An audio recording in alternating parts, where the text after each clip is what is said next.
तो मैं बात करने जा रहा हूँ भारतीय कानून से संबंधित चीज़ों पे, यानी कि भारत में बहुत से ऐसे लोग हैं या बहुत से ऐसे व्यक्ति हैं जिन्हें ये नहीं पता है कि देश में चल क्या रहा है या एक्चुअली में हो क्या रहा है। उन्हें देश के कानून से, देश की जियोग्राफी से, देश के इकोनॉमिक से, देश के किसी भी पार्ट से उन्हें लगता ही नहीं है या उनको खबर ही नहीं है कि वह देश में चल क्या रहा है।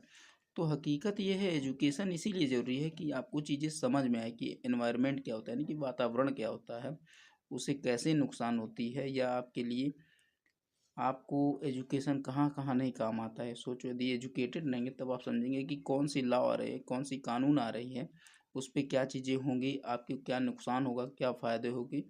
यह सब छोड़ करके उसे केवल इस बात का मतलब है कि उसे काम कैसे मिलेगा, उसे रोज़गार कैसे मिलेगा।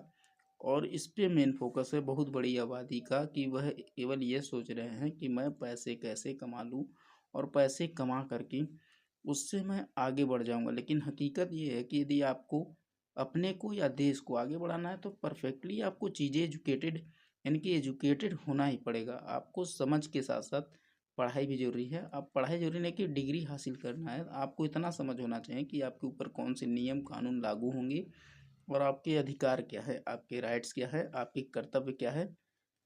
तो ये सब सारी चीज़ें आपको पढ़ाई करने के बाद समझ में आती है, लेकिन अब ये समझना ही नहीं चाहते हैं तो बात अलग है। लेकिन हकीकत यह है कि भारत की आज युवा से लेकर के वह जो बहुत सारी चीज़ें वृद्ध भी हो गए हैं, उनको भी आज तक नहीं पता है कि वह पृथ्वी पे आए हैं इसलिए, उन्हें लगता है कि हम कमाने और खाने जीने के लिए आए हैं। लेकिन हकीकत यह है कि आपकी स्वतंत्रता मेन है कि आपको एक स्वच्छ वातावरण मिले, एक अच्छा एनवायरनमेंट मिले और अच्छे से आप रहें, जिएँ और अपने सम्मान के साथ अपने जीवन को जिएँ। यह सब चीज़ें उन्हें दिखाई नहीं देती। उन्हें आधा 12 घंटा ड्यूटी ये सब समझ ही नहीं आता है कि सब चीज़ें चेंज हो सकती हैं, लेकिन जब सब लोग जानकार रहेंगे तब। ऐसे ही जीवन चलता रहेगा तो फिलहाल सुधार होने की संभावना कम ही है।